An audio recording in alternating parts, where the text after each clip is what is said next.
Si on revient vraiment au tout début de mon parcours, c'est à cause d'une thrombose que j'ai fini par venir ici aux États-Unis pour couvrir la NBA. Et ironiquement, c'est peut-être sur une thrombose que va se terminer ma saison à San Antonio, à suivre Victor Wembanyama. Parce que comme vous le savez, la saison Wembanyama est probablement terminée à cause d'une thrombose. Je vous apprends rien, je sais que personne n'attendait un épisode de Moop Deep pour apprendre la nouvelle, pour se renseigner à ce sujet, mais je voulais quand même apporter ma pierre à l'édifice de la part de quelqu'un qui a vécu la nouvelle ici à San Antonio, qui couvre Victor Wembanyama depuis maintenant 1 an et demi sur place aux États-Unis, qu'il couvrait déjà avant, et de la part de quelqu'un qui, comme je l'ai dit dans l'intro, a déjà fait une thrombose, a déjà vécu cette expérience, et donc a un vécu personnel un petit peu particulier par rapport à tout ça. Parce que quand je suis allé à Austin, ce qui n'était pas prévu, j'ai juste pris une voiture pour aller suivre la nouvelle parce que évidemment elle était trop grosse pour que je reste sur mon canapé. L'ambiance était très particulière, les gens étaient perdus, ils ne savaient pas à quoi s'attendre. Et j'ai parlé avec des collègues journalistes et on a commencé à discuter thrombose, etc. Et je leur ai expliqué, moi j'en ai déjà vécu une et j'ai commencé à leur parler des facteurs de risque, de comment ça se passait, etc. Et j'ai réalisé que beaucoup de gens, publics, journalistes, etc., ne savaient pas ce qu'était une thrombose, ne savaient pas comment ça se traite, d'où ça vient, etc. Et qu'en fait il y avait un travail entre guillemets pédagogique à faire à ce niveau-là et que j'avais une expérience à apporter quelque part à tous ces gens-là. Et donc ils m'ont conseillé de faire un article à la première personne pour parler de mon expérience personnelle en pensant que ce serait quelque chose d'enrichissant pour les fans et pour voilà, mes lecteurs. Mais je me suis dit, pourquoi en faire un article plutôt qu'en faire un podcast? C'est pour ça que je vous souhaite la bienvenue dans cet épisode très particulier de Moop Deep. Pour ceux qui ne me connaissent pas, je suis Benjamin. Je suis le correspondant de Basket Session à San Antonio où je suis Victor Wembanyama et les Spurs depuis la draft de Wemby ici à San Antonio. Je le suivais déjà un petit peu avant.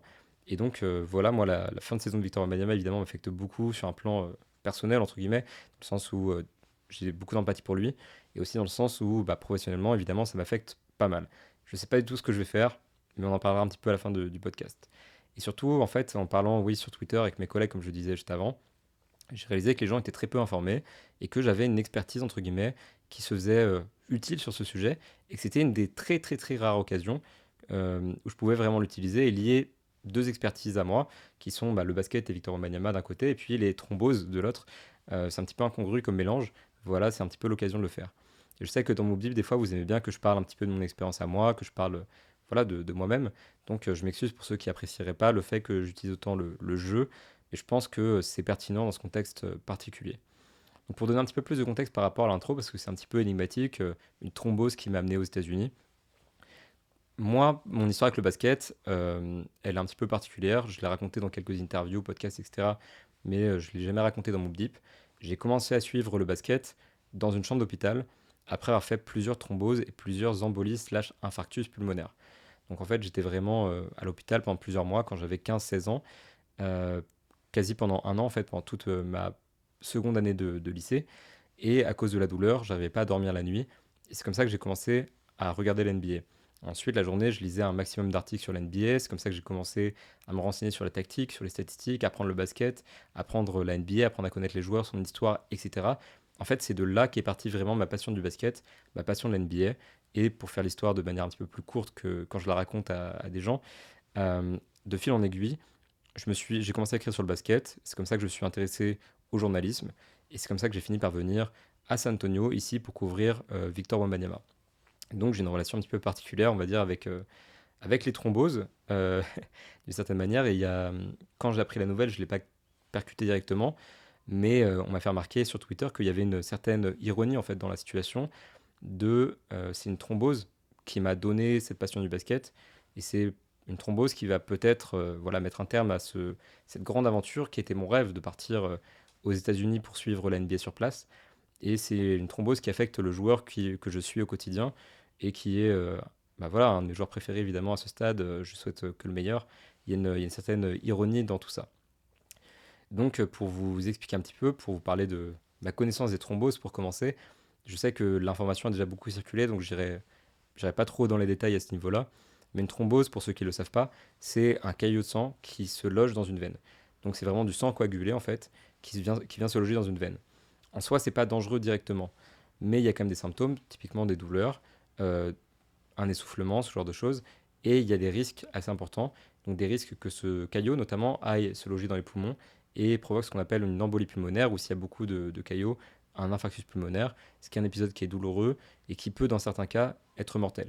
Donc moi j'en ai vécu plusieurs, donc j'ai eu beaucoup de thromboses, j'ai fait plusieurs infarctus pulmonaires. C'est ça qui m'a amené à l'hôpital et c'est ça qui a fait que j'ai passé autant de temps là-bas. Donc pour Victor Wembanyama, on ne parle pas encore de ça, on parlait vraiment juste de la thrombose. Et donc la thrombose, c'est quelque chose qui peut parfois être difficile à détecter. De mon point de vue personnel, en tant que quelqu'un qui a vécu ça, je suis impressionné par la vitesse avec laquelle le staff des Spurs, le staff médical des Spurs, a détecté la chose. Alors je suis pas surpris dans le sens où c'est une des plus grandes stars de la NBA, donc on fait extrêmement attention à lui. Il est entouré de professionnels de la santé qui sont exceptionnels.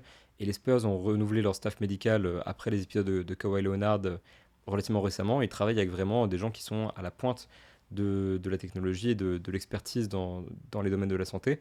Donc c'est pas étonnant qu'ils puissent aller vite et qu'ils puissent vraiment avoir un diagnostic aussi rapide.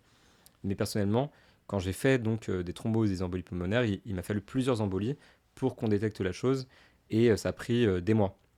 J'ai fait plusieurs embolies, on m'a dit aux urgences que c'était probablement une infection qui s'était avérée douloureuse. J'ai une tolérance de la douleur qui est très importante et ça a joué en ma défaveur à ce moment-là. On pensait que c'était pas grand-chose finalement. Et donc il a fallu vraiment plusieurs embolies, il a fallu au moins un infarctus pulmonaire pour que je puisse donc être diagnostiqué. Quasi sur un coup de chance en fait, quand un interne s'est dit bon bah je sais plus ce qu'on va te faire comme examen, donc maintenant on va tenter un scanner avec produit de contraste. Et donc on a vu les caillots dans mes poumons. Donc moi il a vraiment fallu attendre que ce soit entre guillemets trop tard que il y ait ce risque de décès d'une certaine manière, mais euh, petit aparté, je vois beaucoup de rapports qui sont extrêmement alarmistes, extrêmement sensationnalistes là-dessus, comme quoi ce qu'a eu Victor, la thrombose, c'est potentiellement fatal et tout ça. Il faut savoir que la thrombose en elle-même ne peut pas être fatale, c'est vraiment les complications qui viennent de la thrombose qui peuvent être fatales. Et chez les jeunes, le taux de survie est extrêmement élevé. Le facteur de risque est très faible. Les gens qui disent sans donner de contexte, ça aurait pu être mortel, prenez-le avec des pincettes, ça aurait pu être mortel, mais voilà, les probabilités sont très faibles. Donc voilà, faut faire attention avec ces informations-là. Il y a beaucoup d'alarmisme, de gens qui essaient voilà, de venir sur le dossier et d'en faire quelque chose d'ultra sensationnel. Non, en réalité, c'est quelque chose qui arrive à beaucoup de gens d'avoir une thrombose. Et en soi, si c'est pris en charge rapidement, ça a très peu, voire pas de conséquences. Donc voilà, de ma perspective, c'est quelque chose d'impressionnant que le staff des Spurs ait pu réagir aussi vite. Par information, les thromboses, on peut les détecter avec une analyse sanguine, ce qu'on appelle les dédimères, qui est quelque chose qui est produit par les caillots sanguins quand ils sont dans le corps. Et donc on peut analyser le sang et trouver et voir la présence d'un caillot comme ça. Ensuite, on confirme souvent le diagnostic avec une échographie, euh, donc généralement dans la zone douloureuse. Donc pour Victor, c'était l'épaule droite. Et donc les Spurs ont fait exactement ce qu'il fallait, extrêmement vite, avant qu'il y ait la moindre complication. Donc voilà, félicitations à eux déjà, et heureux pour Victor. Donc voilà, ça c'était la première partie, entre guillemets, juste GG, entre guillemets, au stade des Spurs. Euh, faut savoir qu'actuellement, si c'est vraiment, comme le disait Spurs, un épisode isolé, il n'y aura pas vraiment de risque. En fait, actuellement, là, on a vu Victor Wembanyama il y a quelques jours sur Twitter, euh, apparemment dans un magasin à San Antonio. Il se baladait de lui-même, il marchait, etc. Et généralement, c'est pas quelque chose qu'on fait quand il y a un caillot de sang qui a été détecté, qui est encore présent dans le corps. Généralement, on commence à prendre des anticoagulants par injection et on va rester immobilisé pendant un certain moment, le temps que le caillot disparaisse. Et une fois le caillot disparu, on va pouvoir se redéplacer. Pour être tout à fait transparent, j'ai dû faire pipi et plus dans une bassine parce que j'étais immobilisé dans mon lit à cause des thromboses que j'avais justement à cette époque-là. Si Victor est capable de se balader tout seul, enfin tout seul, je sais pas s'il était seul, mais de se balader de lui-même, entre guillemets, dans la rue, ça veut probablement dire que le caillot de sang a disparu, qu'il a été éradiqué, parce que généralement on laisse pas les patients qui ont une thrombose faire ça, parce qu'on aurait peur qu'en se déplaçant, le caillot se déplace et aille justement dans les poumons, ce qui peut provoquer des complications. Donc actuellement, je dirais que ce qui se passe pour Victor, c'est plutôt positif. Il a l'air plutôt en bonne santé, plutôt en forme, et ça a l'air d'être un problème qui va vite être derrière lui.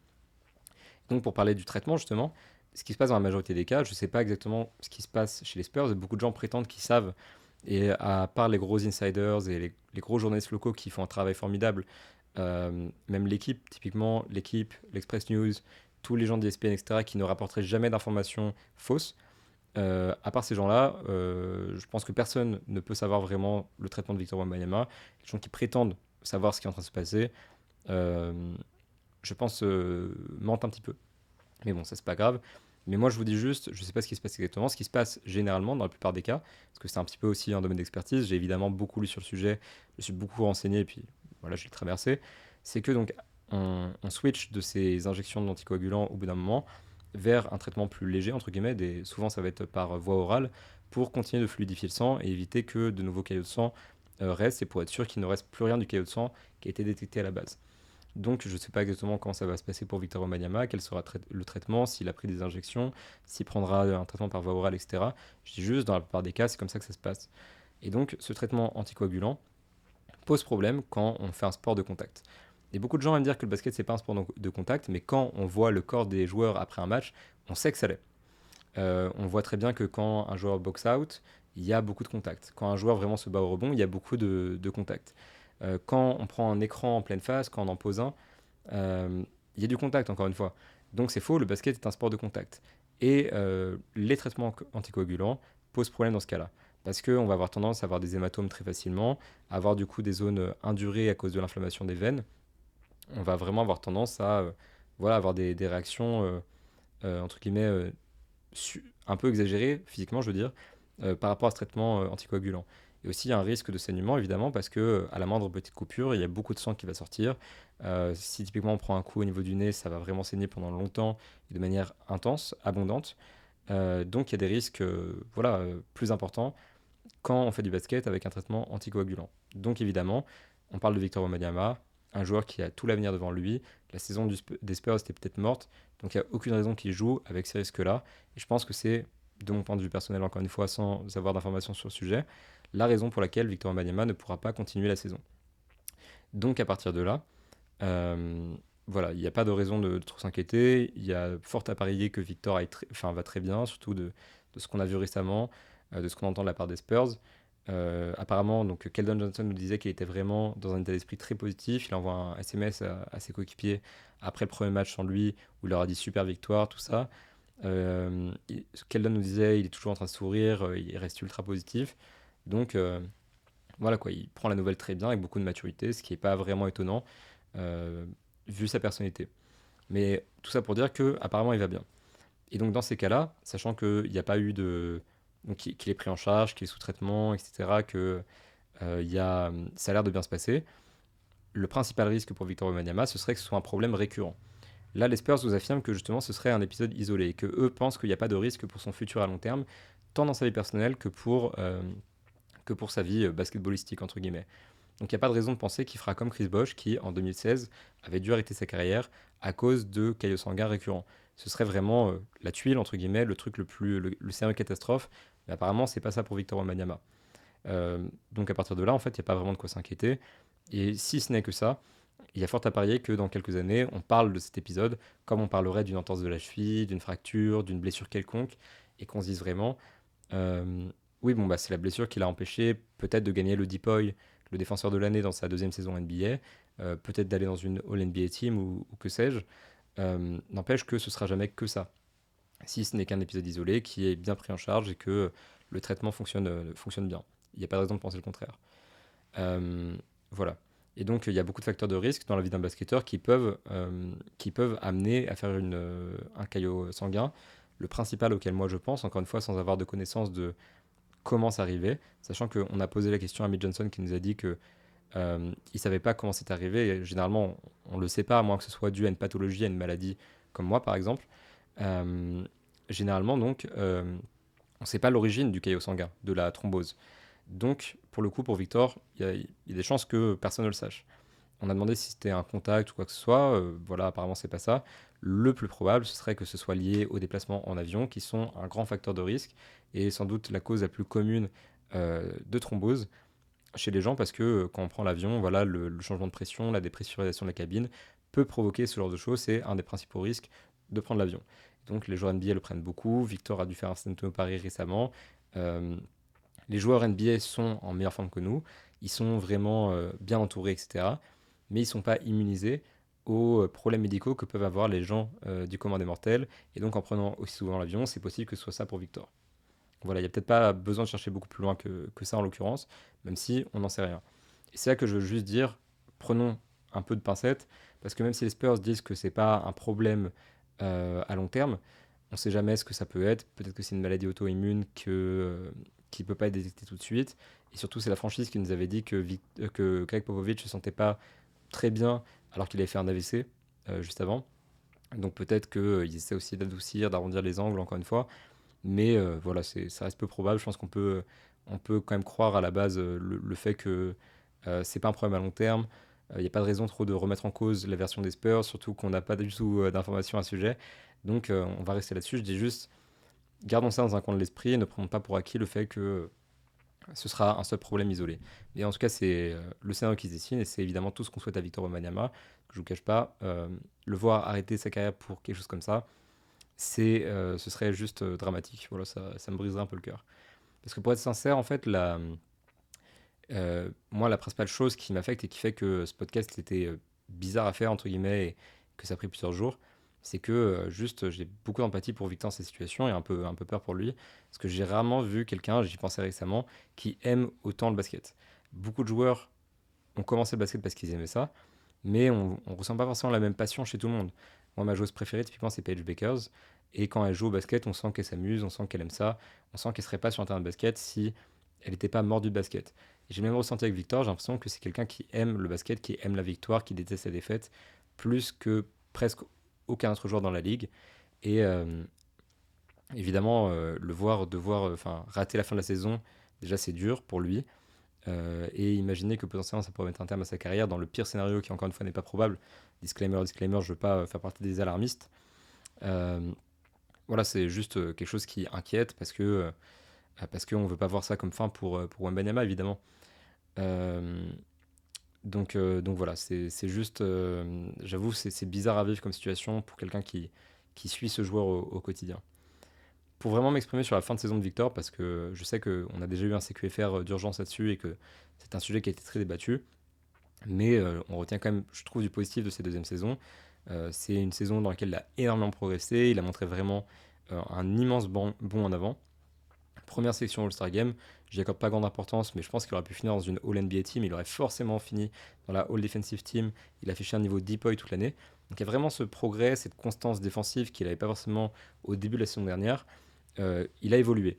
Donc malgré la fin prématurée, je pense qu'on peut s'en souvenir comme une très bonne saison de la part de Wembanyama, même si le dernier mois, le dernier mois et demi était compliqué, peut-être en partie à cause de son état de santé justement.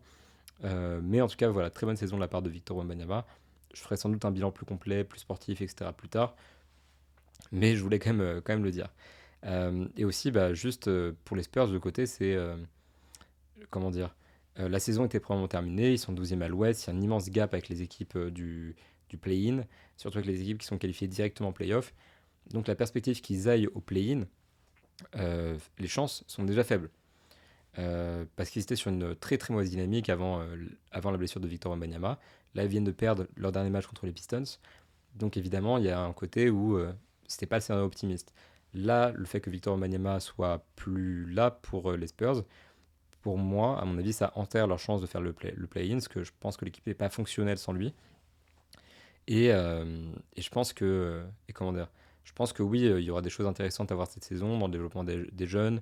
Il faut surveiller Stephen Castle qui reste le favori pour le rookie de l'année. Il faut voir De'Aaron Fox tant qu'il joue parce qu'à mon avis, il sera peut-être opéré du doigt vu qu'il a ce problème au doigt et que la saison, encore une fois, est plus ou moins terminée et que ça lui permettrait de gagner du temps à un moment où Victor Wembanyama n'est pas disponible.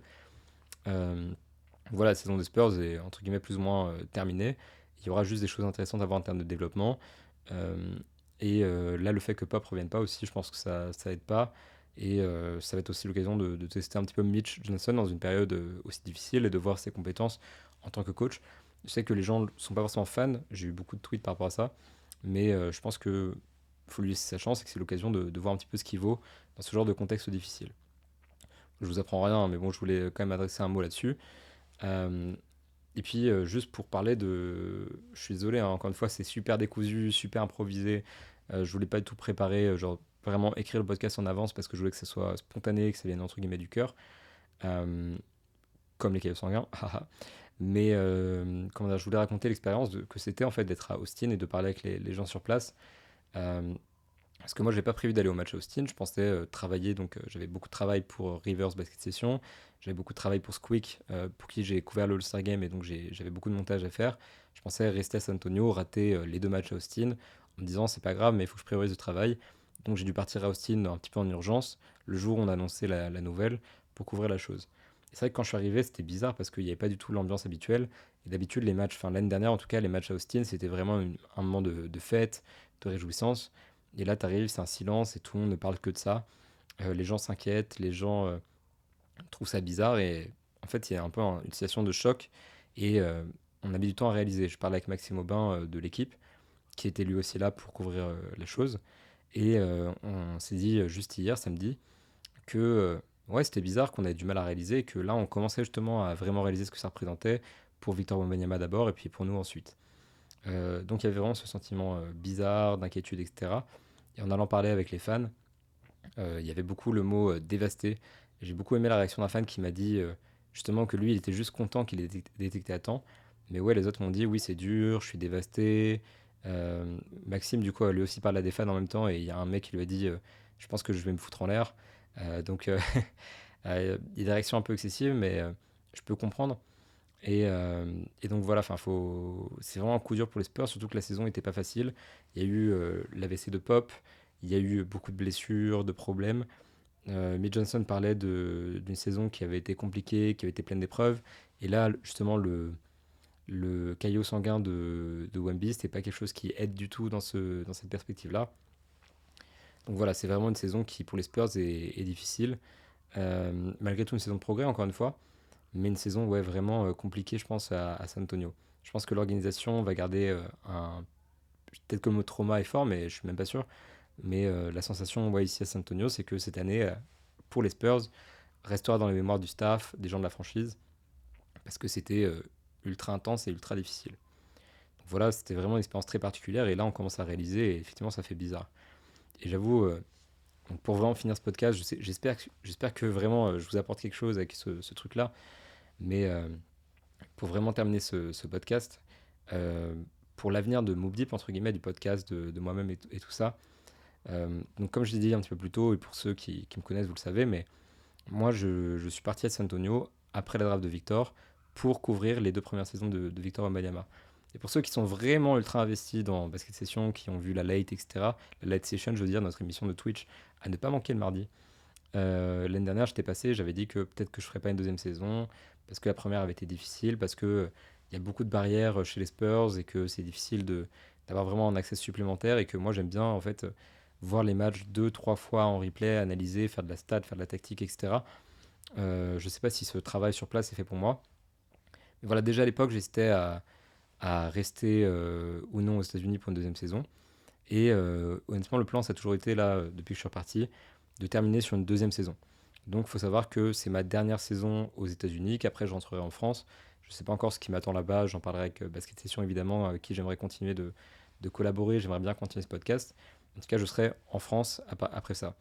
J'exclus pas la possibilité de revenir à San Antonio régulièrement pour, voilà, juste pour profiter, parce que maintenant, c'est aussi ma seconde maison et parce que je veux vous apporter du contenu un petit peu plus exclusif, c'est un grand mot pour ce que je fais, mais en tout cas sur place.